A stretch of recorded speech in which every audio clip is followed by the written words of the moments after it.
Thank you. All right, so we're going to get started. So first of all, I mean, as with most medical talks, we have to announce our disclosures. And actually, I don't have anything really to disclose except that I do act as an expert user for Medtronic. And then I'm supposed to say something funny here and tell a funny story, but I don't actually have anything funny to say. So we'll go straight on. And I'm going to put this up right at the start. So if anybody's squeamish, anybody has any real concerns, I'm using real images. These are real patients. All right. So and they are graphic, and they're all anonymized. In fact, they're not always sometimes the same cases, the same procedures with the images. So there's identification or self-identification may be difficult. All right. I want you to ask questions. But I'm going to try not to get involved in answering questions that are sort of, personalized. We'll try and keep it to the sort of, the general topic rather than, my left foot's not working. Is there anything I should do about it? It's that type of thing. Okay. This is what we're going to talk about. Objectives. We're going to do an overview of the cross-sectional imaging in myeloma. We're going to look at pain generation. We're looking at focal and diffuse disease, look at vertebral augmentation and pain management, a bit about kyphoplasty, vertebroplasty, sacroplasty. We're going to touch on the OTAC report. We're going to have some fun while we do this, and that's what the plan is. All right, acute myeloma. So we have an MRI scan here. We have on the left-hand side, you may hear T2 or stir. You have a T1 in the middle, and we have a CT scan on the right. What's the difference? An MR scan looks at water, the CT scan looks at calcium. All right? So the one on the right of these three images is a I don't want to stand in front of people, so I'm going to try and do as much as I can just by, I'll move the arrow if it's something specific or people want it pointed out, so just let me know. But the image on the right is an X-ray. All right? So when you shine an X-ray through a body, or through an object, the density of that object absorbs the X-rays, and so they don't hit the photographic plate on the far side. That was how they were done, 200 years ago. So we're a little more sophisticated. We do CT scanning now.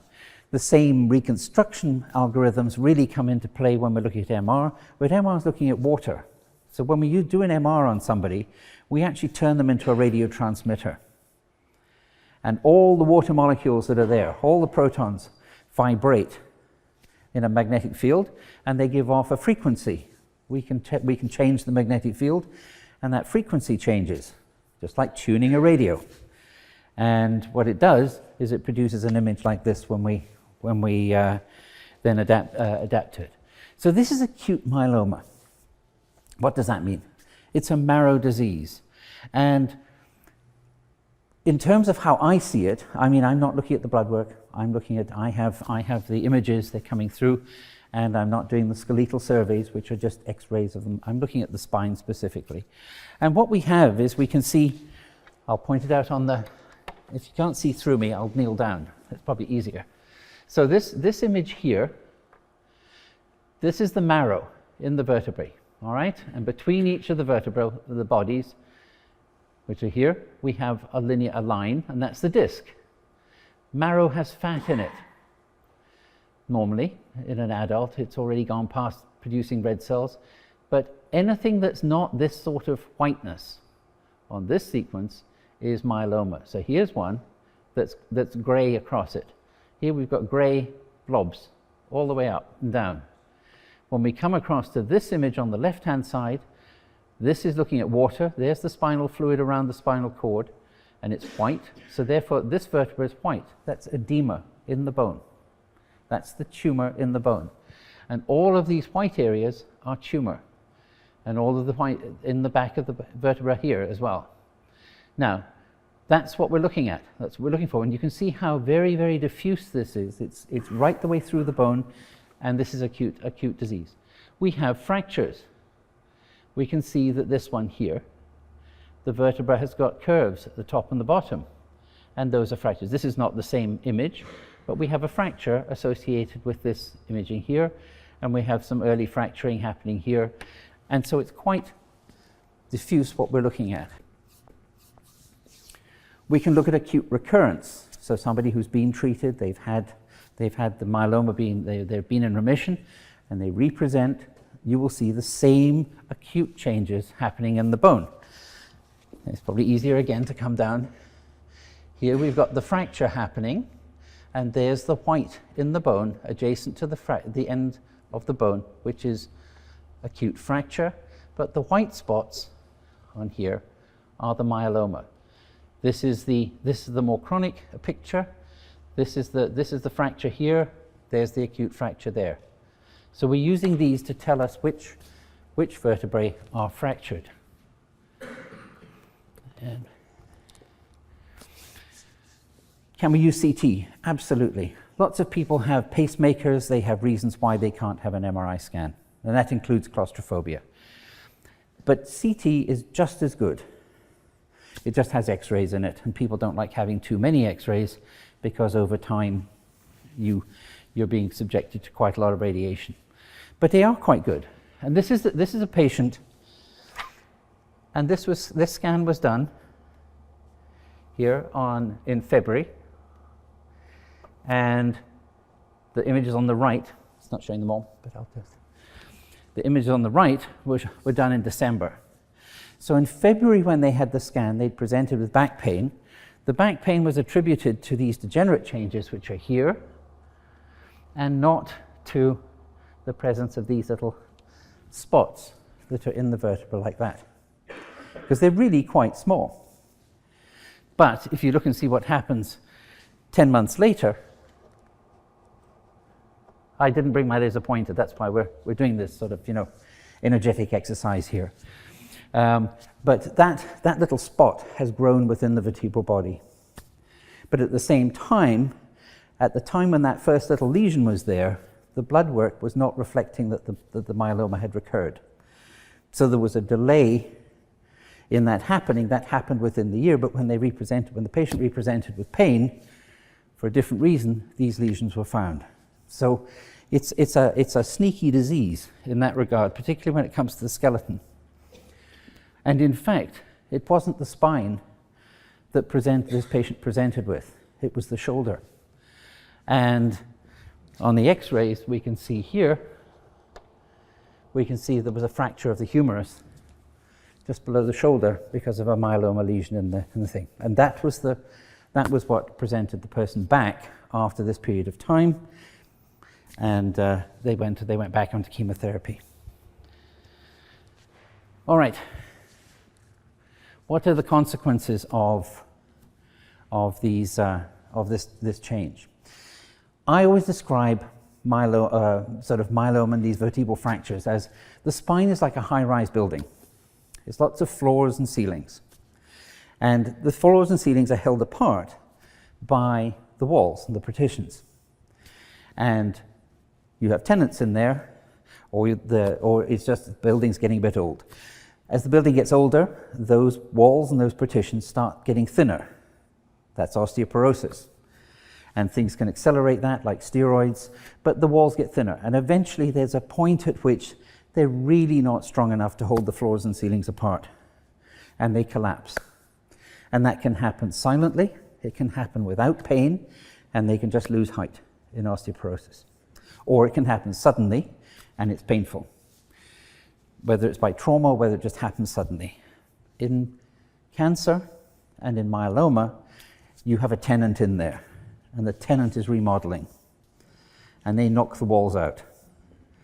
And they gradually knock them out fast. And there's a point very quickly, in many cases, where the floor and the ceiling come together. And either it just sags and collapses in the middle, or there's enough bone loss that the whole vertebra collapses. Now, it doesn't stop there. In osteoporosis, it tends to stop. When it collapses down, it stops because the bone comes together, and when you put bone cells together, they heal and they respond to that. You get a healing process that happens in the bone. When you talk about cancer, when you talk about myeloma, that doesn't happen until you get rid of the tenant. He's continuing to cause, or she's continuing to cause the problem. And it happens to all the bones. But here as we see on the left-hand side, we can see the curve that's happening in the spine. This is not, I mean, we don't have a lot of change to the vertebra, but over all of those vertebrae, they're all losing a few millimeters. And because we carry the weight in the front of the vertebra, not in the back of the vertebra, the weight comes on the front. And as it curves, more weight gets thrown to the front. It's just mechanical. And so you start getting a wedge shape. Now that wedge shape, we can see if we come down about 6, we can see the third one down from the top. We've got 1, 2, and then there's a little teeny tiny wedge, if I'll show you here. All right. Look at that one there. That's about T1 or T2. And then we come down, and there's another wedge there, there's another wedge there, another wedge there, to a lesser extent. But if you add them all up, it's like the keystones of an arch. You put them all together, you get a curve. Depending on how much loss there is, depends on how sharp that curve is at the end of the day. So this is where we're starting. You see, I'm trying to build a picture for you as to where we go with what I've been doing.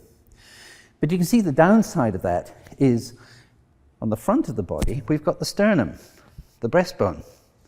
And you can see how that is normally bowed out, and it normally sort of matches, and you've got the lungs and heart in between there, and this one is buckled in because the bone is soft. It's lost all that internal structure to keep it strong. And as that buckles in this particular patient, it was the sternum that was causing the problem. They didn't really feel their spine because they had terrible pain in their chest most of the time when they were moving around. And it wasn't until they were treated that pain started to subside. But it's also a very difficult bone to do anything about. And the other part that happens, and people will come in and they don't complain about the curve in their spine, the kyphosis, they complain about their belly sticking out. Women are much more acute to that one. They're tuned into that one. Really what it is what men are used to it, because as we get older, we walk around like this. But it's the gap between your xiphisternum, the bottom of the sternum here, and your pubic bone gets shorter, because if your spine is curving, it's doing that. And so everything that's in there has to go somewhere, and since these muscles, which are normally straight and holding things in, are now they're now no longer straight, they're no longer taut, they fall out, everything falls out with them. Now women, when they're pregnant, this happens as part of pregnancy. It's a natural part of the muscles can go back and they tighten up with time, but it does that because after the baby has been born, what's in there has gone, and then things can tighten up back to normal.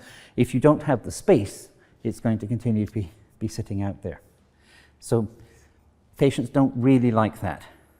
So we're trying to move. This thought process is moving in a direction, hopefully. Okay, this is just yet another presentation. Someone who's had treatment, the white stuff that we see in the vertebrae, that's from a previous vertebroplasty. And they've represented because they can't sit down. When they do sit down, it gives them pain. And when they get up from sitting to standing, they have pain because they have a fracture here in the sacrum. We're going to talk a little bit about that as we go along, because that's becoming very common. The other thing is that the other vertebrae can also be continuing to fracture. It's often an indication of the disease, but guess what? We put patients on Decadron, we put patients on prednisone, we put patients on other things. They don't exercise, and the bone is, unless it's really being looked after, gets into trouble. And so we try and do that over time as well. So, this is really just as a spacer. And I'm going to ask the question here, all right? Why do patients get pain from their spine? There's a reason, and as one of the reasons anyway. This is a 65-year-old male. And he had amyloid, which is a type of bone thing. It's in the marrow. It's sort of in the spectrum, but he had amyloid, and he presented with pain, 10 out of 10 on the scale. And I'm hoping it's going to work. We may just have to do something. Let's see. Oh, there it is. We might come back to it. If I can get it working later on, I'll come back to it. Anyway, what it shows is there's a vertebra in the middle there. When the person breathes in, the vertebra goes like this. When they breathe out, it goes like this. When they breathe in, it goes like this. When they breathe out, it goes like this. And that's the bone that's going up and down. And you can see it. It's a little video showing that. And if you tell me that's not painful, you know, then I don't know what is. All right, so to a greater or lesser extent, that is what's happening. So as you walk around, you're squashing the vertebra. As you lie down, you take the pressure off the vertebra. That's another way of looking at it. How many people have had broken arms or broken legs here? Right. They were painful at the start, weren't they? And if it was a leg, you really don't want to walk around on it. If it's an arm, you don't want to do a push-up on it. And we put it into a cast. We can't do that with the spine. And yet you're taking all of your weight through the spine, and we expect you to walk around on it. And so there's a fundamental sort of disconnection between what a fracture is in a leg or an arm and what a fracture is in the spine when we're asking people to walk around on them. If you fracture your hip, you're going to be put to bed and then you have a hip replacement or you have some other procedure done to you. Sorry, you're going to ask a question. Okay. You can if you wish. Nope. All right. But anyway, so this is actually this particular patient. And so he had a whole bunch of comorbidities associated with his disease. He had renal failure, he was on peritoneal dialysis, he had type 2 diabetes, he was on steroids for his disease, he had secondary osteoporosis from those steroids, and then he had decreased ambulation, and he had obviously weight gain that went with this. And at the same time, he was still fostering kids. And they were foster parents, he and his wife. And they had the minimum of 2 foster kids with them at any time, all the way through this process. Wonderful, wonderful guy. And so on the bottom of this graph, this is just looking at charting when I saw him. He presented, he had 7/10 pain, and 3 months at sort of a month or 6, after that, his pain was down at 1. He trundled along for another, 16 months from that. Had another fracture. His pain's up there, 8 out of 10, with opiates and bed rest. He sold the Harley Davidson somewhere in there, but a month later, he's down at 1 again after the kyphoplasty. The time's getting shorter because the disease process is advancing with him, and so he went another 6 months, and then he had the fracture in the spine that was squashing up and down that you could see. But a month later, he was down at 2. So it's a very. I have asked the question: is it effective? And the answer is yes. It's very effective. So this is him. So he went from 10/10 to 2/10. In the recovery area, in the day surgery recovery. He was able to drive home after the kyphoplasty. When he said drive home, I'm not sure if he was behind the wheel or if his wife was. We just have to assume that it was the wife that was driving, because he's not supposed to. Anyway, but he was resuming his activities of daily living within a week after that. That's why I say that you see the X-ray, the video, it's good. And he stopped his opiates within a week.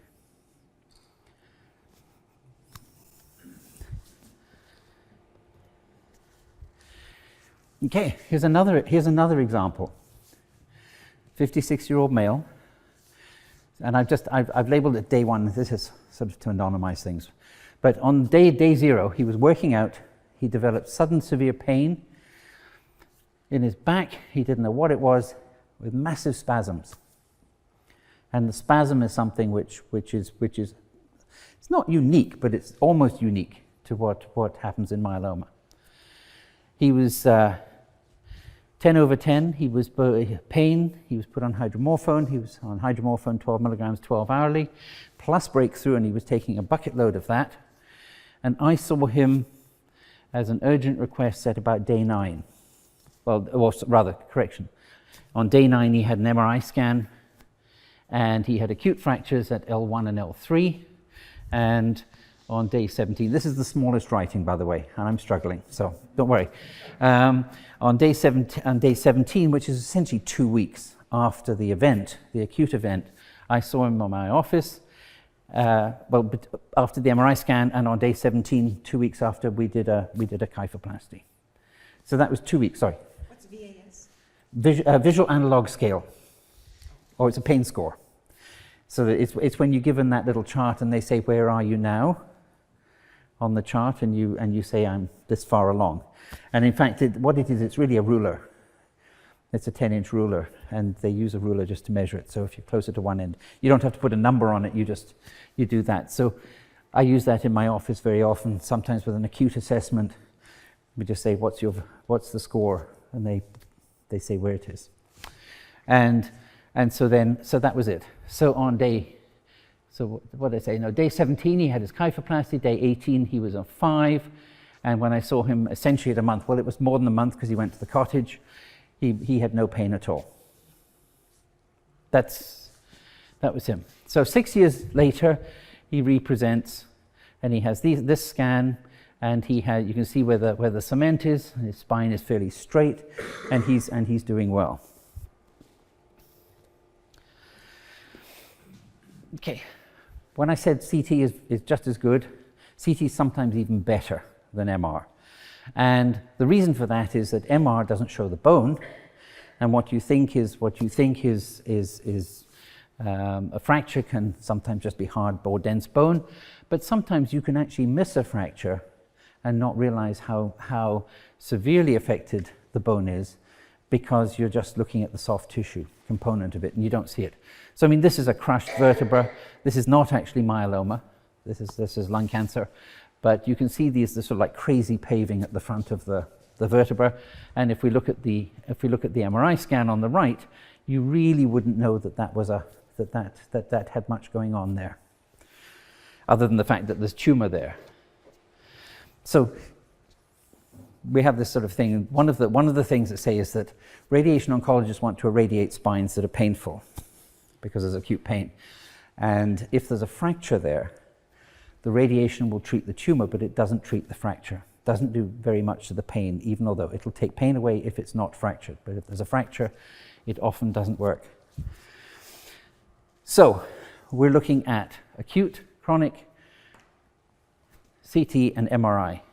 And often you get, I think this next, oh, I'll go back. Often you get a bit of everything on the same one. The bottom left-hand image there with all these little spots in it, that's very typical of myeloma.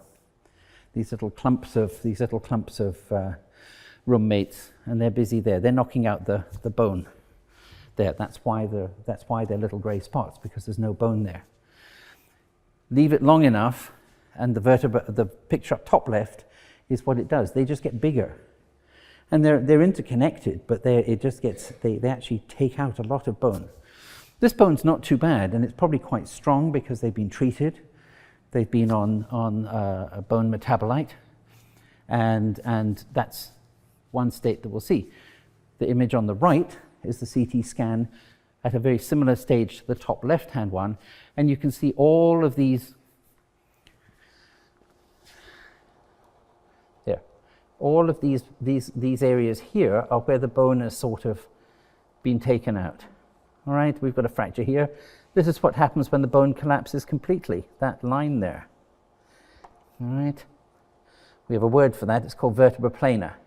And this is the MRI of an acute case, and we've got all of the white areas in the bone on that. Just lay it down so that I could fit it on there. But the two middle images at the top are in the acute presentation again. So chronic on the outside, or acute at the bottom on the left, acute MR, and then there's an acute case where we've got tumor, which is pushing into the spinal canal here. And there's the spinal cord or the nerves at that point, and there's the tumor coming inside the bone. That black line is the back of the body of the vertebra. And so that's it. Okay, this is just to tell me we're going on to another section. Yeah. And we're going to talk about what does vertebral augmentation mean. There's a whole political thing that goes on about vertebral augmentation. Vertebroplasty is really what you're doing a lot of the time. Kyphoplasty came along, and the company used the term kyphoplasty. And so it really has more to do with a trade name. It's a product name. It was the company that made the goop? No, the company that made the balloon device called it was Kyphon, and they called it a kyphoplasty. So a lot of the purists who are the vertebraplastists at the bottom here, the vertebroplasty people are very green. They believe that you just walk across to a cabinet at the side and you pick up a needle and you wander over there and you find some cement, and then you find the patient somewhere, put them down. And it's a very minimalist type of procedure. And it's pre-hippie, you know, it's sort of that sort of approach. And so they resist the idea that things can improve and technology can improve. But it's a very good procedure regardless. So what are the indications? Because this is where it sort of comes down to what's the decision-making process going on. And the first thing is pain. These are pain procedures. And they have to be thought of as pain procedures because that's where the money comes. Right? If we were just making you taller, you know, we wouldn't get money for it. You'd have to pay for it. But it's not. It's disabling pain due to the fracture. It's people that go from being able to walk around to having severe pain. The pain is relieved by lying down or resting or taking the weight off their spine in about 90% or more of cases, so they lie down. Sometimes they won't admit that they have pain. They just say, I can't do things, I get tired. That's just their personalities or their culture or whatever. When I first went to South Africa, we had Zulus. We had a predominantly black Zulu population in the hospital. There is no cultural concept of pain. They do not have a word for pain. So you say, are you in pain? Nope. So you're used to writing patients up for analgesia as required, which means you ask the person if they've got pain. So post-operative patients would never get any pain relief, because when the nurse asked them if they were in pain, no, there's no word. So you had to write it regularly, and then they would tell you that they didn't need the drug, but they couldn't tell you they didn't have pain. So it is cultural. Pain is cultural, but that's the normal pattern. It's load-bearing. You're basically standing on a broken femur. You're standing on a broken ankle. And so it's painful.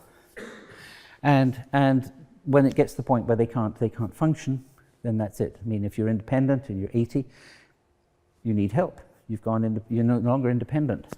So diminished ambulatory capacity. The guy can't get to the bathroom anymore. It's a reality. And we're talking about, as some people here will probably know, you're not talking about, you know, going out for a half-hour walk or an hour's walk. You're talking about maybe getting to the car park and having to rest before and that's just the tire. So maybe just across the room. People don't go out. Prevention of collapse. We're going to talk about that a little bit because it's really important, this, and I think it's something which is being overlooked a little bit. And then at the bottom is a poor surgical candidate. We've just been looking at the bone. We've been looking at the holes in the bone. We've been looking at how much of the bone has disappeared. We're looking at the bone is collapsing. Doesn't mean that the person is necessarily in pain, but it's not good bone. What do surgeons want to do? They want to put screws into that bone, because that's what a fusion is. A screw doesn't hold. If you push it into balsa wood, it pulls out. If you push it into foam cushion, it pulls out. You want it to go into something that's nice and hard and solid and stay there, because that's what a fusion is. And we're talking about fusion because that's what you have to do to reduce the pain through here. I believe you had Dr. Massacott talking last year. I don't know what his talk was about, but I'm sure he referred to fusions. So in this case here, it's not the same patient, by the way, left and right, but we've got multiple fractures on the left-hand side, and we've got multiple fractures on the right-hand side that have been treated. And then, of course, the thing is we talk about comorbid illness. And that often determines whether a patient's a surgical candidate or not. That's the reality in the world. That there are lots of reasons why people can't have surgery.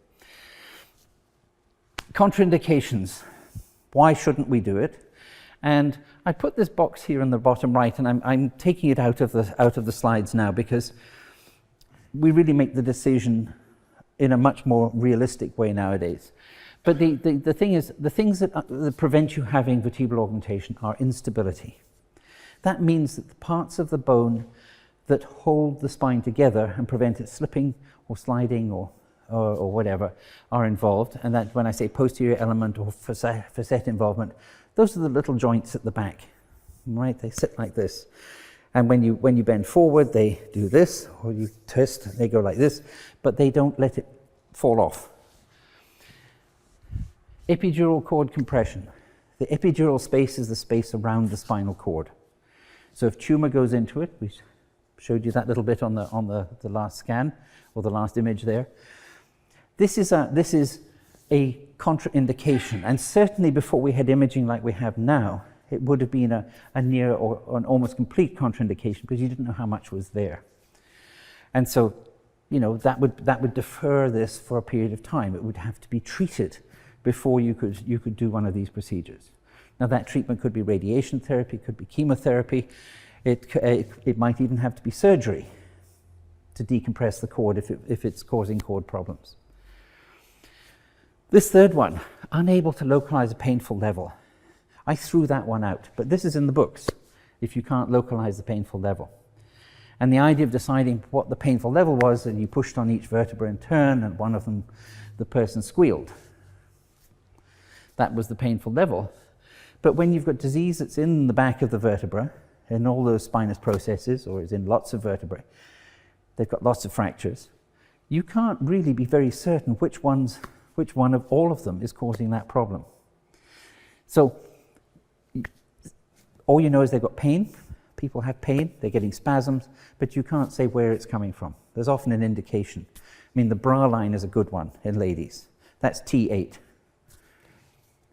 It's almost precise because it comes across the back. But it's either here where the bump is, or it's down here. You know, if they go right down here, then you're looking really right down at the bottom, you're even thinking sacrum.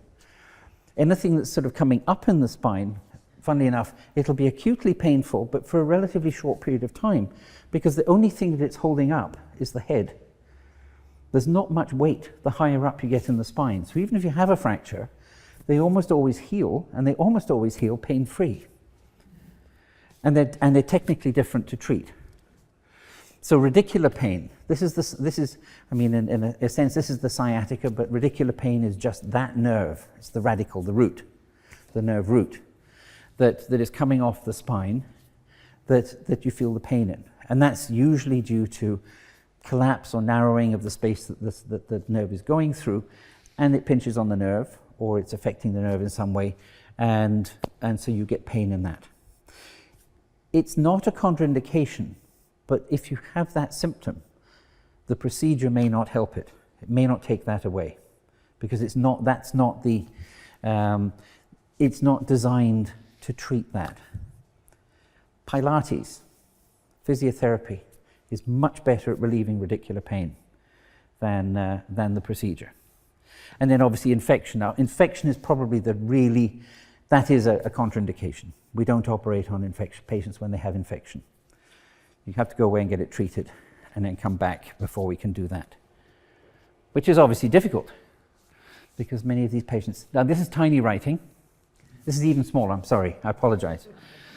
But it stands out if the room's darker. But why do we want to create a cavity? This is the other question that goes with vertebral augmentation, because we're going to talk about it, balloon kyphoplasty. We're going to talk about vertebroplasty. It's the difference in the technique. It's part of the reason why we have some of the difficulties. This is not available to everybody, and we still have the politics running around this procedure. When tumor is in bone, it's filling the normal spaces inside the bone. We've got bone at the top, which has marrow in it. We have bone at the bottom, which has lung cancer in it. There's a difference in the number of cells. It's different tissue that's there. At the top, it's got fatty areas. You can see the little white blobs. It's fat in there, and it's got some cells. The bottom, it's got solid tumor. When you inject the cement, and it's liquid, into the bone, it's going to push, or it's trying to push into that space. It flattens it. If it's trying to get into the bottom one, it can't get through it. It can't flatten that in the same way that it will do if it goes into the top one. In the top one, it just pushes that to the side in the space, and it fills the space. It's very easy. So it changes the pressure of the injection. If it changes the pressure of injection, then what happens? Most people have either, if they haven't got one, they've seen a power hose or a power sprayer. You make the hole small enough and you push up the pressure, it comes out the end with a cutting-like force out of the other end of it. And that's really what you're talking about. So there's no control over that jet of cement that you generate by trying to push it into the vertebra. And so that's what we're really talking about here. Okay? And that we don't want. We want it to be nice and gentle and soft so that it expands the vertebra. So by creating a cavity, we reduce this pressure, it contains the cement, and it also... What impact would the use of bisphosphonates have on what you're describing there? Bisphosphonates improve... the different drugs either slow down the process of bone removal in the metabolism. So bone is dissolved in order to lay down new bone. So some of them will accelerate the laying down of new bone, and some of them will slow down the process of removing it. So you have a sort of meeting in the middle. What it does is the pink parts there will be strengthened by the bisphosphonates. And not the inside? Not the inside. No, it doesn't do anything for that, because that space doesn't have any. That doesn't have the cells, the bone cells in it. What tends to happen with them in practice is it works very well on the outside of bone rather than inside the bone. So the idea is to really try and have reduced cement leakage and to have it controllable by the surgeon. Okay, so we're just going to run through this. I don't know if it'll work off this. Hang on a sec. Yes. Yeah, it does. Apparently, it does like this. All right.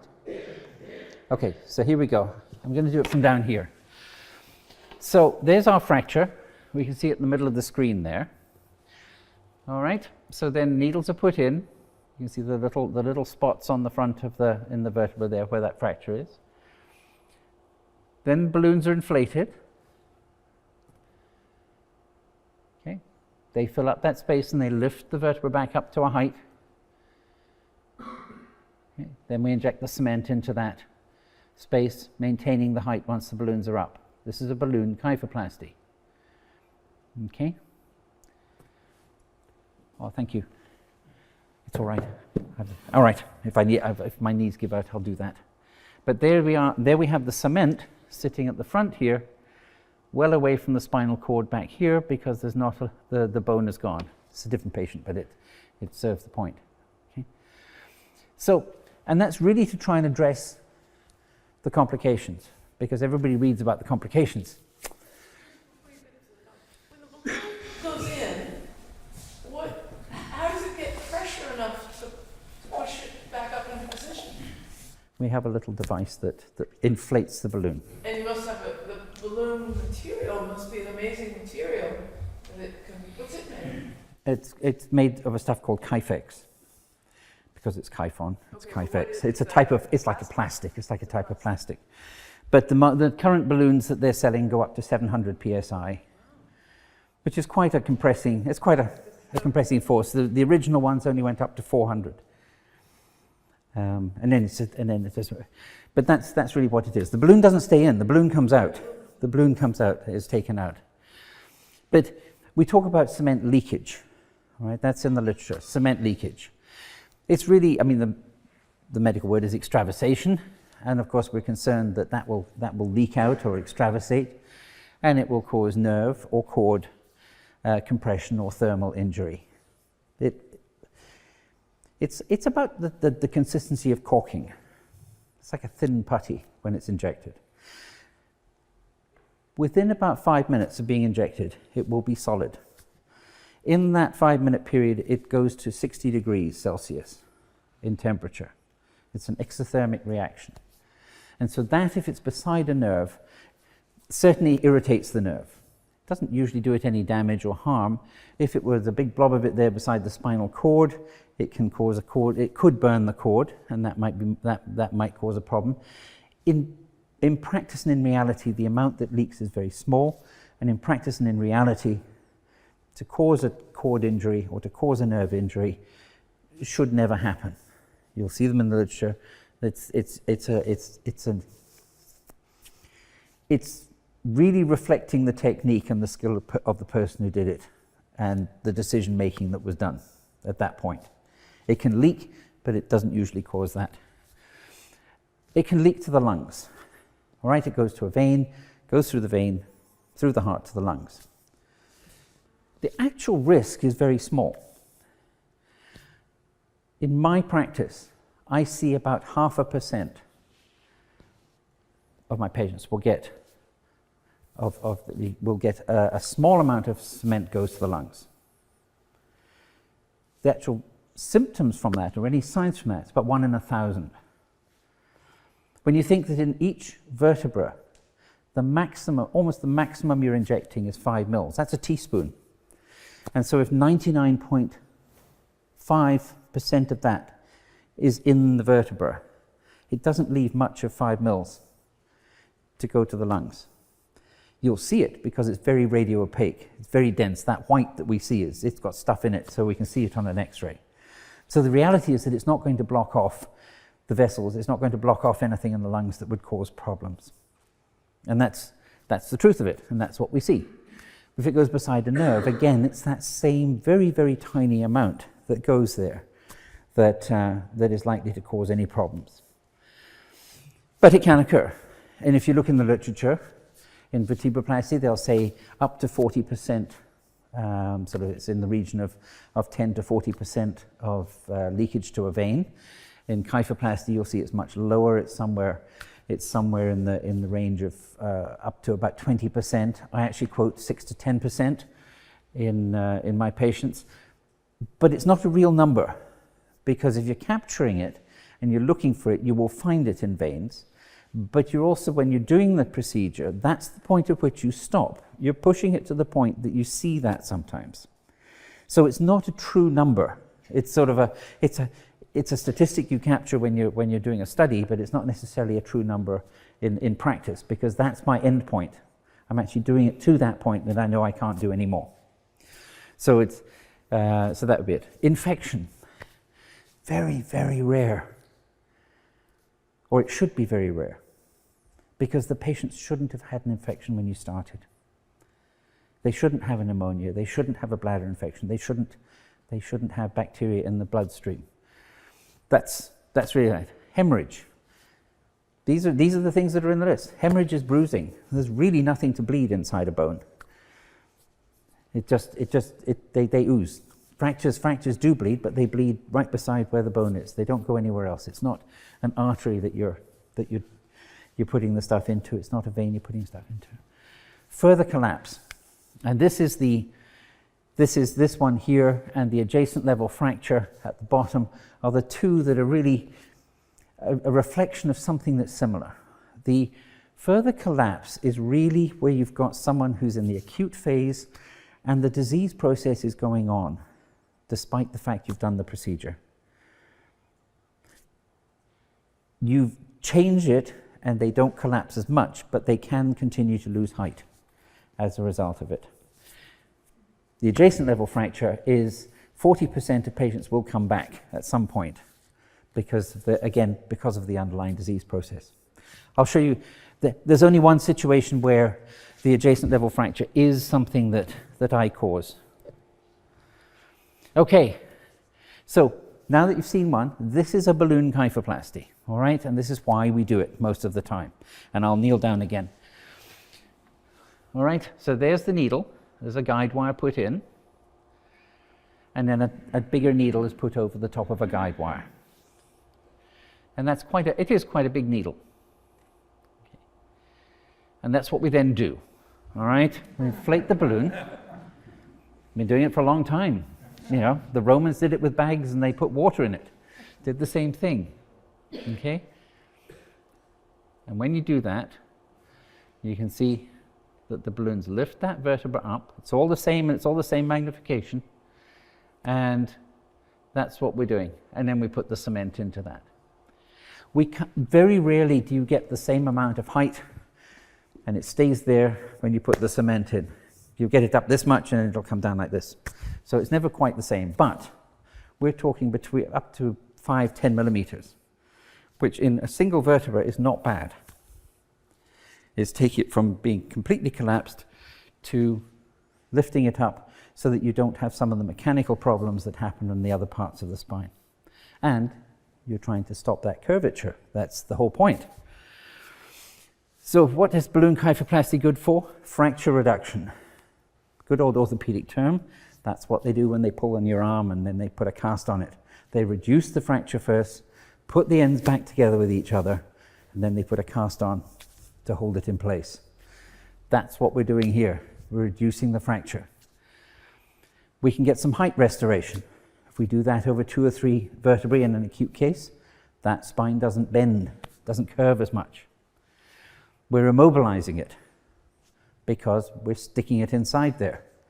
It's hard to move if you've got something solid inside the bone. And you get immediate pain relief. The fracture will continue to heal for about 3 months. So pain relief, if you get good pain relief, will continue to get better over that length of time because it's immobilized the bone and it starts to heal. Okay, so these are just some examples. There's one of these, the kyphoplasty on the left, on the right-hand side, sorry, on the right. And it just shows that that vertebra has been lifted up. It's almost the same height as the vertebrae around about it. But this is typical of myeloma in the chronic phase. You can see hundreds of little spots in the bone, but there's the fracture, okay? In amongst all of that. So that's the fracture there, and that's what it looks like when you treat it. And just lots of examples of what I do. Right, so sometimes I'll use 1 balloon, sometimes I use 2 balloons at a level. I move them up and down. Sometimes I just use a needle to inject the cement. How long does it take to do 1 level? 1 level, we're just into the room and out of the room with getting people on and off the table. We're looking at about 45 minutes. 4 months, so if you do many levels. It's a scale. It takes about, 6 or 7 levels will only be an hour to an hour and a half. It's not. It's Getting on the table. yes. It's not. It's so again. So we've got lots of things, but what we're really trying to do is prevent this type of thing happening here. This is a kyphosis. This fracture that's happened here is very, very, very hard to fix, and there it is in different things. Okay, you can't get much out of that, but that's what the cement looks like on the left and on the right. Okay, so to answer the question, I haven't put all of the stuff, but this is the reason why vertebral augmentation, in some of the early studies and in the meta-analyses and things that they do, the published success rate is very high when you talk about pain relief. And they're talking about pain relief in some of the earlier studies of up to 7 points on that visual analog scale. So if you have pain that's in the 7 or 8 range, you're looking at getting pain almost immediately down to a 1 or a 2. That's walkout same day pain down around about a 1 or a 2. 1 or a 2 is Tylenol level. On your 0 to 10 pain scale, where would this procedure come in? Like a 1 or a 2 or a... In terms of the procedure, Yeah. it's practically painless because you have local anesthetic and an anesthetist who's giving you drugs that the procedure itself is pain-free. pain-free. People can, depending, again, everything is dependent, because if people are on huge doses of opiates before they come in, they require very little for the procedure. And they're very tolerant to the things that make them go sleepy, because they're already taking it. They won't remember afterwards. Very, very rare for people to remember because of the drugs that are given by the anaesthetist. And we actually have a superb relationship with our anaesthetists, and we sort of fly with them. If the anaesthetist's happy, I'm happy. If I'm happy, the anaesthetist's happy. It sort of works that way. If the anaesthetist's unhappy, then people have to watch out, because they're very stressed people. But we're looking at 70 to 92% for cancer or for neoplasia, and we're looking at 80 to 95% for osteoporosis. It really is that good for pain relief. And we're talking acute pain relief. So what's the difference? Vertebroplasty, it's pretty much all in a nutshell in this one image here. Have we got two of them? Yeah, there we go. Take the sign off. Vertebroplasty is the stand back. This is the fallback position. It's been around since 1987, where a Frenchman decided that to treat this particular patient with a particular thing, which wasn't a fracture, he would inject bone cement into it. Because he realized that when people fixed hips and when they did certain things, that the hip joint was pain-free afterwards. And it couldn't just be because you were putting an artificial hip in. There had to be some other reason. And he'd thought about it and thought it might be the cement. So that's what he did. Since then, that was in 1987, and since then, vertebroplasty has been done. The idea being, you put a needle into the bone, you inject the cement, it's a little more liquid, to inject it into it, and it distributes and disperses through the bone just like that, like we see there. And that's what we were talking about with the picture. Okay. You can use 1 or 2 needles. It's a direct injection, and it does go to the veins. The arrow is just showing that it goes to the veins. So there is a higher incidence of it going to the vein. That doesn't mean it's a higher risk, per se, but it's a point that you can't inject beyond the fact. When you see it go to the vein, that's where you have to stop. So the argument could be that you're not going to get as much height. You will not get height restoration, but you will get pain relief. So they're very, very equal on pain relief. It's very hard to say whether you get improved function from one or the other one. If you do the kyphoplasty, and you do a lot of them, there is a difference, but it's never been measured as such in any study. And that's the difficulty, is to show that there's a difference. You mean the study's never been done, or? It's not been immeasurable. You can interpret it out of some of the studies, yes. Because, sorry, the question is, has the study ever been done to differentiate that one is better than the other? And the answer to that is, the studies are mostly done to look for comparable results. Are they giving the same pain relief? Are they giving the same, are they having the same complication rates and so on? The difference of whether one has better function afterwards versus another one, if you look out at a year or at 6 months or as they stretch out over time, they get to the same point. Anecdotally, I'd say that kyphoplasties get there faster. They just get up and go faster. Whereas vertebroplasties will have pain relief, but they may not get there quite as quickly. There must be measurable height differences, though, that you determine with kyphoplasty. So the point here was there must be a difference in the height between kyphoplasty and vertebroplasty.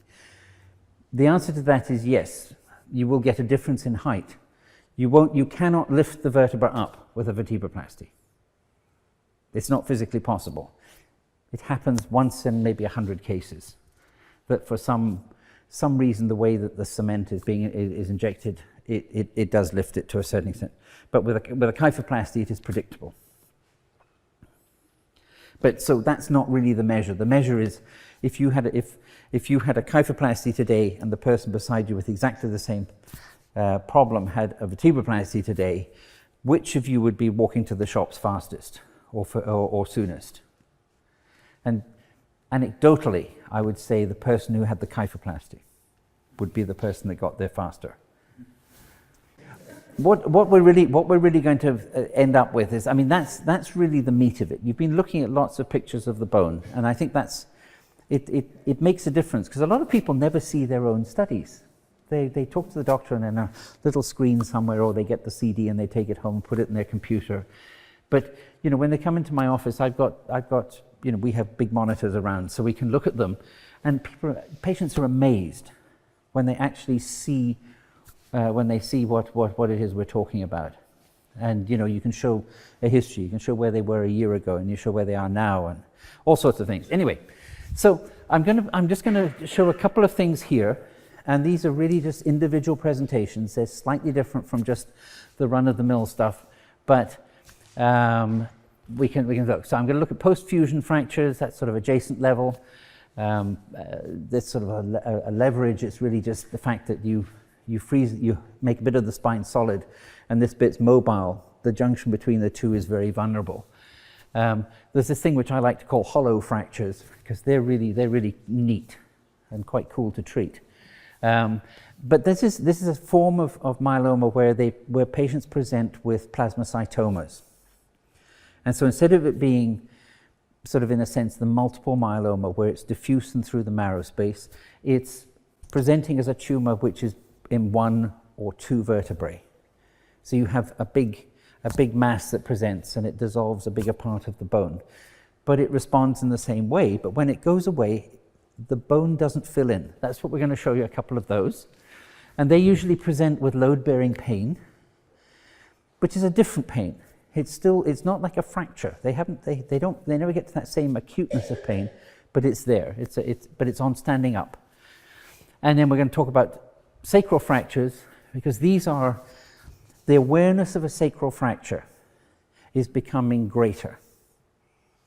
I don't know how many people in this room have got a sacral fracture right now, but it's possible. That's how common they are. And sacral fractures are they are chronic pain. They're almost stress fractures, but it's because the sacrum is a special vertebra, and it's the junction between the spine and the pelvis, and so there are some quite big forces that go through it. And if there's something which makes that bone vulnerable, like severe osteoporosis or osteoporosis related to treatment of cancer, where the patients have been either been radiated or they've been on steroids, then that's what we see. We're seeing it more and more, but it again also has dramatic effects when you treat it. But you won't find as much in the literature. So what do I mean by a fusion leverage type of fracture?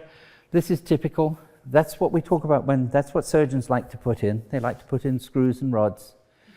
And nothing moves there, or they hope it doesn't. But those screws really are, they don't grip in the bone. When the bone is as deficient as osteoporosis or myeloma, or myeloma with osteoporosis, and what happens is you get a fracture, and here you get a fracture happening often at the top here, or often at the level there. So where the screw is, you can see the artifact coming through there. That's where the fracture is. And so we get a number of those, having to treat those. And it's very effective at treating the pain. And it's a very straight, and in those cases I do a vertebroplasty, because I want it to spread around I want the cement to go around the screw. I'm not putting a balloon in there. I'm not going to take out more bone. I'm not going to compact more bone to allow that to happen. So these are hollow vertebrae, all right? That vertebra right in the middle there, that one there is what I call a hollow vertebra. Doesn't look as if there's any bone there, but there is. It's sort of around a bit. And that goes back to, there's an old story. They talk about, the mighty oak. Oak trees don't fall down when they get very old. Why? Because the inside of them rots out. If you take a pipe, if you take a rod of metal and you bend it, you can bend it. You take a pipe, it's very hard to bend. It's a mechanical thing. So this vertebra is probably almost mechanically stronger than the vertebrae round about it, but the bone is slowly disappearing from it, the same as all the other vertebrae. And there's some point when it starts to cause, usually when they start to cause symptoms. So that's why oak trees are not supposed to fall down, because they do that. So you put a balloon in there, all right? The balloon is going in for one reason only, and that is because there is a space there. It's really to make sure that whatever the tissue in there is sort of pushed away and packed away within that space. It's not tumor. The tumor's already been treated, but it's just blood and it's stuff, you know. And then after that, fill the space with the cement, just the same as the other ones. Here's another one. Same thing. This is actually quite he was a 40-year-old. And then we talk about how myeloma can also present. They can present as single lesions, not just myeloma, but other cancers as well. But they can present as a single lesion with pain to one level. And this is the sacrum. It's at the bottom of the spine down here.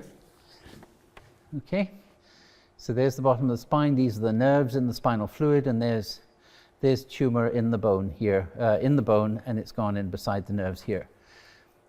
There's the tumor in the bone, and that's where the nerves would be in here, where the top of the arrow is, and it's filled in. These are all, there's tumor in beside the nerves there. Okay, I put little arrows just showing there's a fracture, there's a fracture. They really can be quite small, and it's just due to the same thing. But then what do we do? What can I do? Sacroplasty. Just sacrum, put cement in it, call it a plasty. You know, if we don't have that, we call it a cementoplasty or something exotic like that. But this is what you do, all right? You put cement into the spaces or into the sacrum, and it's not fusing the fracture. It mustn't be thought of as a fusion procedure. It's supporting the bone around about it. The fracture is there.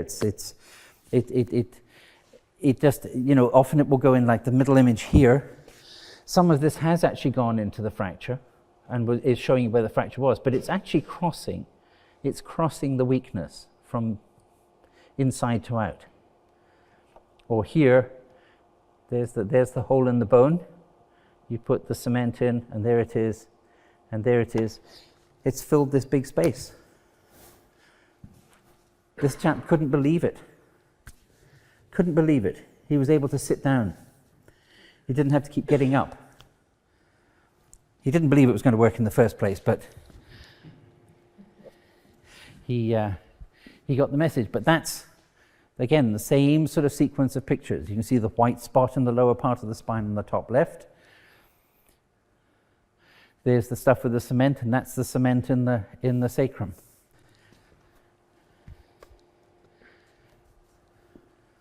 Myeloma. Over a number of sessions, this lady had a number of vertebrae treated. Each one of them presented with an acute fracture at some point. Then we just treated all of them. There's that question that we were talking about, which level's causing pain. And then she clearly had changes in the sacrum, and you can see how they look bizarre because it looks like bats' wings sitting down there, but it's really supporting the sacrum. I haven't seen her. This was 4 years ago. She just disappeared off the radar screen after that. So, I'm going to show you a couple of cases. Not everything goes well, all right? Sometimes they go wrong. Or if they're not wrong, they're manageable wrong. It's sort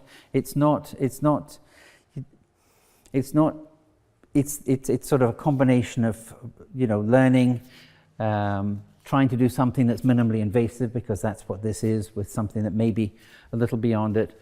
But this is a patient with a fracture here. I can show you. So here's the fracture, all right? There's a bit of narrowing of the spinal canal with the nerves in it, and that's not a problem. Treated, did the kyphoplasty. It's very nice. The cement is all sitting near the front of the vertebra. It's all way out in front here. There's none of it back towards the spinal canal. And she presented 3 days later in terrible pain. The pain was worse than she'd had before the procedure.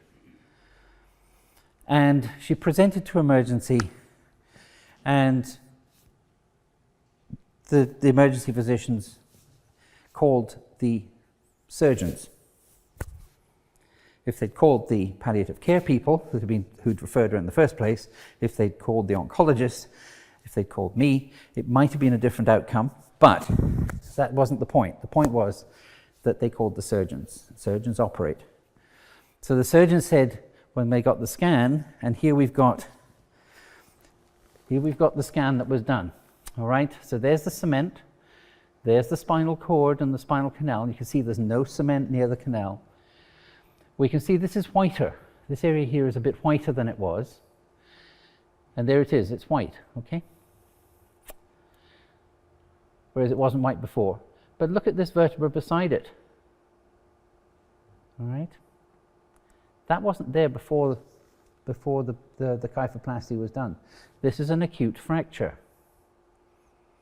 So she represented with an acute fracture, not with a complication at this level here. This is what we see. If you image the patients, they get edema in the bone, and they get changes in the bone which are predictable if you look at them. But this is not quite as predictable. It's a fracture. So instead of treating this with a vertebroplasty or with a kyphoplasty and giving her adequate pain management, because she had no abnormal neurology, they went and they put screws and rods in and took out the back of the vertebra there and did a fusion. And so she had a big operation for something which she could have had done otherwise. But it technically is a sort of a complication because of the case. And this all happened at a weekend. May have been a public holiday as well. Here's another case. 32-year-old man, two-year-old child. He's self-employed, and his biggest problem was that he couldn't pick up his own daughter. And so he came down. He was from out of town. Came down, and we did 10 levels, I think, in total on him. He had his pain scale was sort of off the charts most of the time, but predominantly spasm with him. So if he lay down, he didn't get spasms.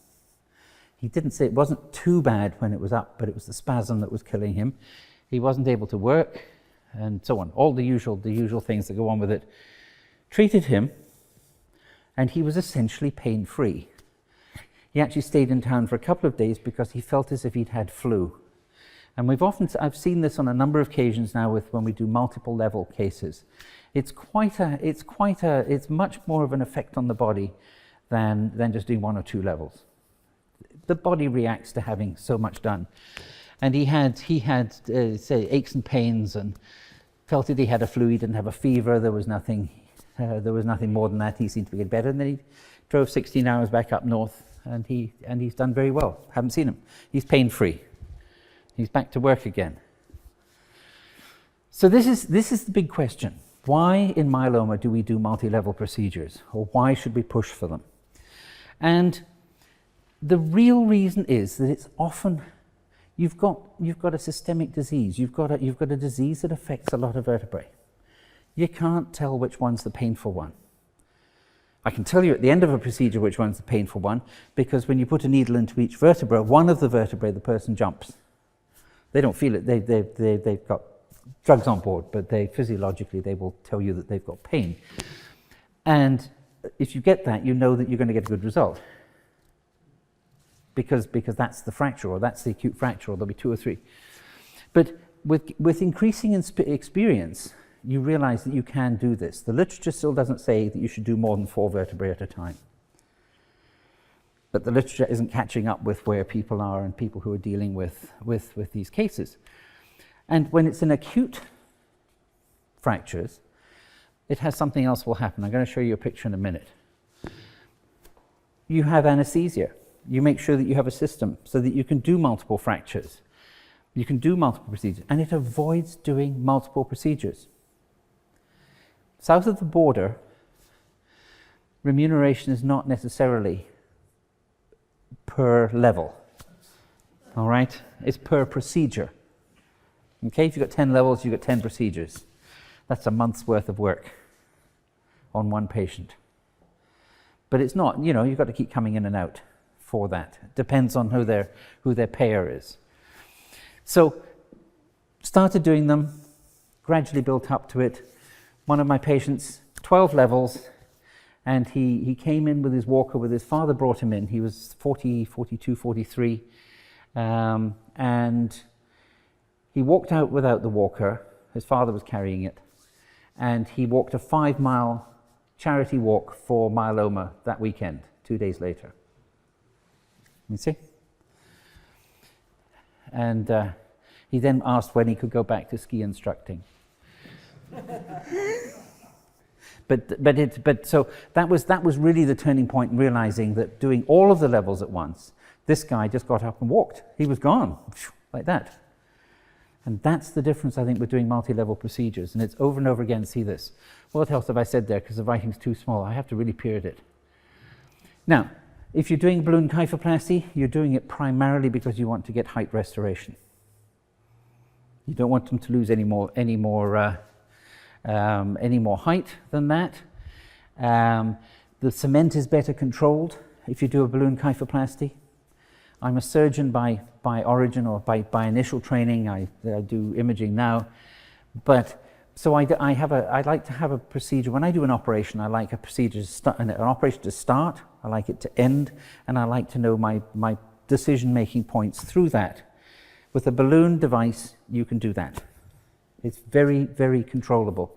It's scalable. You say that's my operation. That's where we are. With a vertebroplasty, you sometimes have no idea when it's going to start, and you have no idea when it's going to finish, because that very first tiny bit of cement you inject in the needle goes straight to a vein. It doesn't even stop in the vertebra, because the blood flow through the vertebra is so great. And then you have to stop. That's it. You can't do any more. Okay, so this is I think this is a real indication here. Okay, and this is one case. Same patient you're going to see on this slide and the next slide. On the left, you have the MRI scan, and you can see that there are multiple fractures on the vertebrae. Okay, so I treated them. I treated from T7. Okay, that's the highest one that I treated, all the way down to the sacrum. Missed out one vertebra. Missed out this one here because it didn't have any. There was no fracture there at all. Looked normal. Okay. So the patient came back about 18 months or 2 years later, okay, complaining of pain and the fact that they had bent. They'd gone bent. And look at the two parts of the spine. Look at the spine above the levels that were treated, and look at the bit above the levels that were treated, and how it's now curved. Okay? That's the kyphosis. The part in the lower part of the spine is straight. And this is not in the literature. You won't find this in the literature, that it's preventing the spine from curving, from changing. You came and spoke to me about your multiple levels that you had done. No, behind you. Your spine is straight because you had them done right there and then. It didn't go on this way, and that's what we see. But I think it's a lovely example of being aware of what we've got. Very little to go. Just keep an eye on the time. All right, I spent about 18 months working with Ministry of Health to get this get this stuff back in front of them, to try and get something done about it. And last year in May, they published their report, and it was about 18 months work before that to try and get it there. And It's a lot of effort, but finally we get this is their report that came out about vertebral augmentation involving vertebroplasty or kyphoplasty for cancer-related vertebral compression fractures, and this was their recommendation that vertebral augmentation, either vertebroplasty or kyphoplasty, be publicly funded and made accessible for appropriately selected cancer patients with vertebral compression fractures. That is about as high a recommendation as you can give or get from the government, because they've actually recommended it. All right, they haven't suggested there was anything else. The second part is what we're working on now, but we're on track and we're working towards getting it done, and we're hoping that maybe the funding is going to be there by the end of this fiscal year. What it means by funding is that the procedure itself receives the money for the procedure itself, and not just out of a lump sum which is given to the hospital, because it's funded. Everything is fully funded in Ontario. You don't have to buy the product, you don't have to buy the needles, you don't have to buy the cement. It's all covered by OHIP. But that money goes to the hospital, and the hospital says, oh, we need another middle manager, we need a new nurse here, we need something else there, and it doesn't get necessarily used for this, and so these procedures are considered a cost to the organization, because they're taking money away from something else, but it's actually there. But when it comes through and it has funding attached to it, it means that they will be given, resources will be provided to allow these to be done in a timely fashion. And as part of that process, there are going to be metrics put in which say that these have to be done in a timely fashion. When I started doing them, the average time from referral to being seen was 3 months. The time from being seen to being treated was another 3 to 6 months. That was my predecessor. That was the service he ran. And I'm down to about 2 weeks from time of referral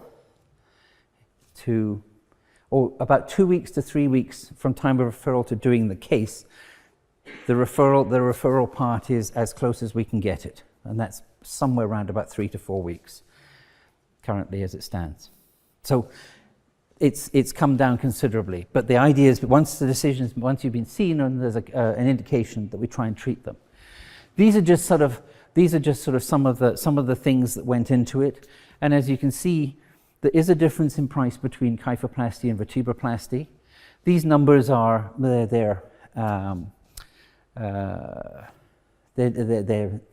are numbers. It's sort of like your Fitbit. It's not real information it's giving you. You know, if it tells you did 10,000 steps today, if you do 10,000 tomorrow, that's probably close.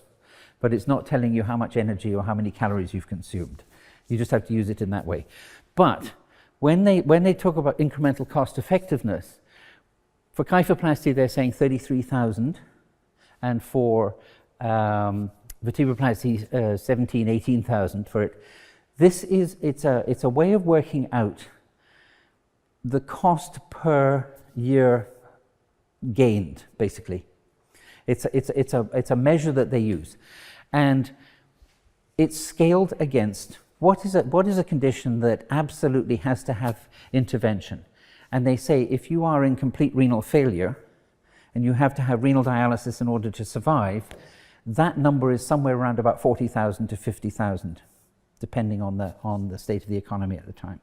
So that's the fixed number, that's the baseline 0. And so things that come in below that means that it costs less to survive that year. With the intervention, it's less than it would be if you had something else. So if it costs more than that number to give you that year, there's a quality life adjusted years, QALYs against DALYs. DALYs are the ones that the administrators use, which means death, it's the other way around. But the idea is that in order to keep you alive, it's costing less than it would be if you had something else. So a lot of these heart procedures and cardiac procedures cost twice what it would be. It would be 80,000. They can justify it. For stroke intervention, it costs somewhere between 80 and 100,000 per patient to get that 1 year. Yep.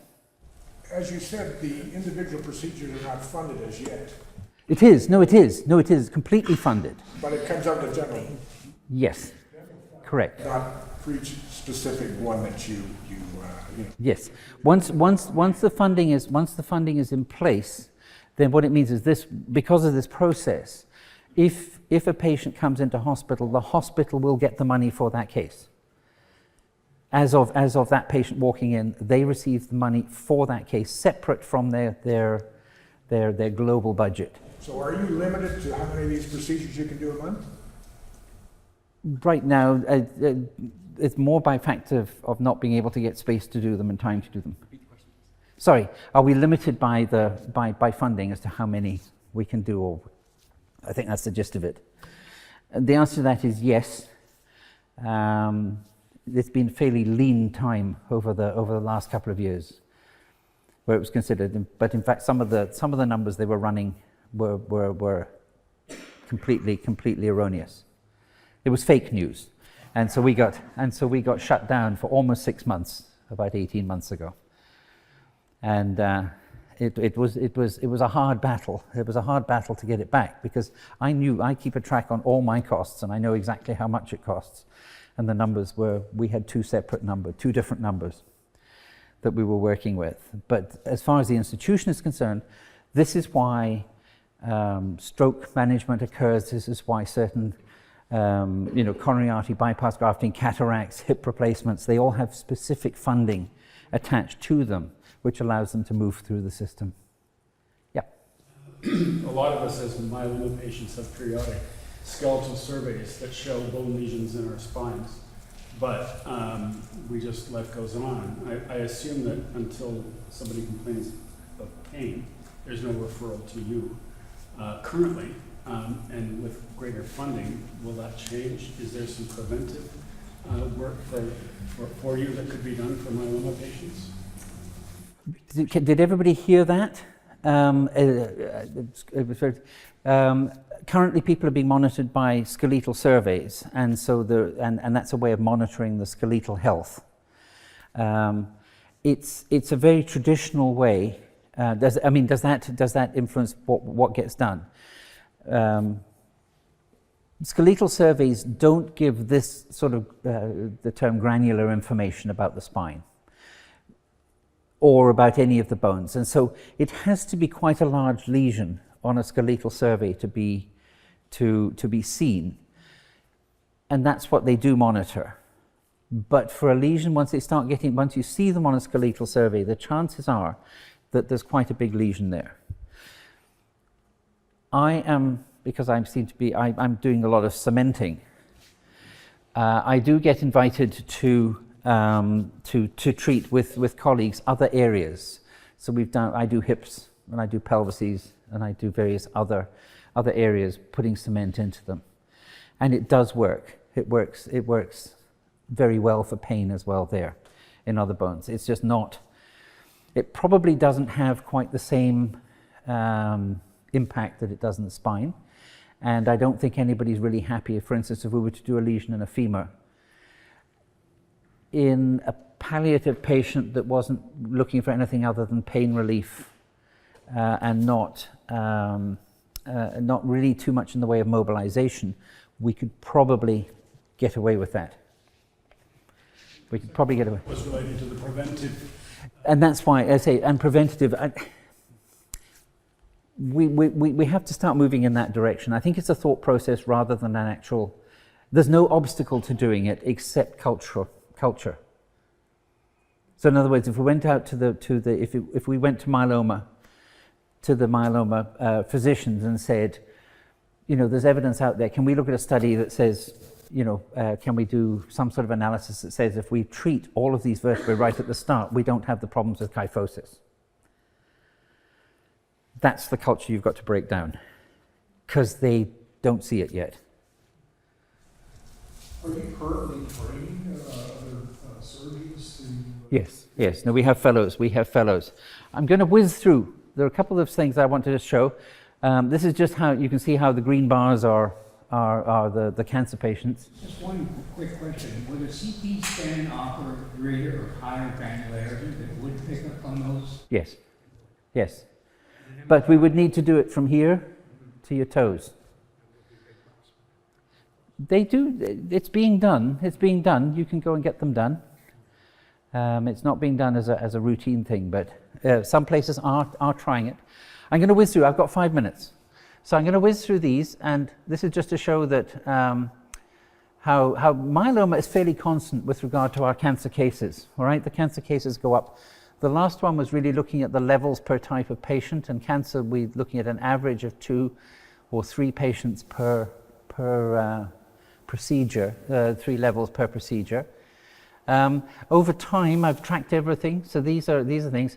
So I've driven the costs down from about $7,000 to $9,000 per patient down to $2,000 to $3,000 per patient just with time. Okay, this is what I wanted to come back to. Where are we going? All right, we've a desperate lack of outcome data.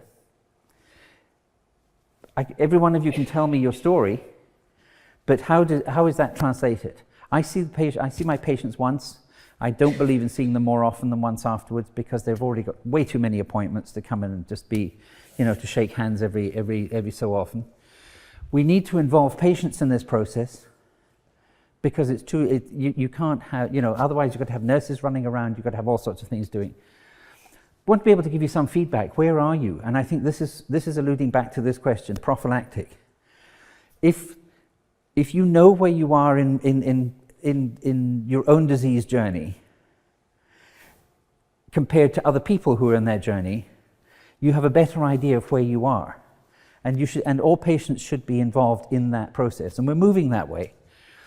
We want to be able to modify practice in real time and not wait for a study that comes out 5 years down the line to say, because it's already there, and then take another 5 years to decide whether or not to. We want that data coming in right now. And we want it to be low cost. And so we're working right now on a sort of a data spinal registry tool that's going to allow that to happen. There are a lot of blocks in the way, but it's really this sort of cartoon. All right, just went to look for them. It has to be reliable. All right, it's got to give us what we want it to show. All right, we want confidentiality. Confidentiality is the death of anything you try and do with IT.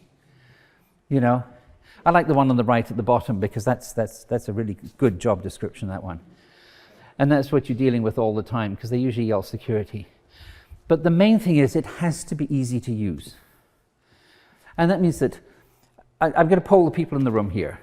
If you got sent a survey, you agree to do it, and you get sent a survey like these survey monkeys that come out to your email, and it says, will you fill in this? And it has some questions asking you how you're performing, what you're doing, what your activities are, and you just do it on your iPad, do it on your phone, and you get that sent to you every 3 months or every 6 months. Would you do it? Okay. And would you be worried about confidentiality? Well, you should be, but anyway, but that's apparently according to everybody else. But that can be completely confidential. It can be completely encrypted. You can't modify the data. It would come to you and you fill it in, and when you send it away, it goes away. It never actually connects with anything else in the record system. It connects in the back. And that's where we're working or trying to get to. So we met the objectives, I hope. And this is why I'm showing you this, all right? It's about knowledge. It's about caution, because the bones are not healthy. They're not normal. They will never be normal. Doesn't mean that they're not going to be strong. Doesn't mean you're not going to have completely normal function from them. But they're not what they were when they were 20. All right? It's to invoke common sense. It's to make people think about pain management and to exercise. First question that comes out of everybody's mouth when they're in recovery: when can I start exercising?